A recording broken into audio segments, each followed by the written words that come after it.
So finally हामी अब चाहिँ हाम्रो आफ्नो घरमा आइपुगिसक्यो है।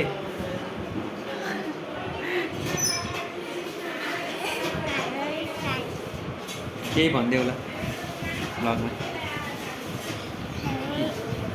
हामी हाम्रो मामाला घरमा आइपुग्यो बल्ल बल्ल।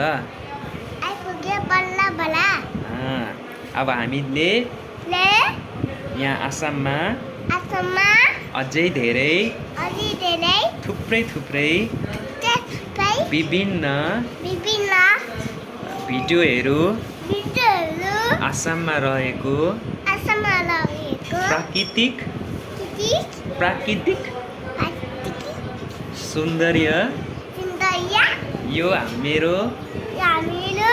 हाम्रो भ्लगमा देखाउने छु। Thank you so much for supporting us. Thank you. Bye bye.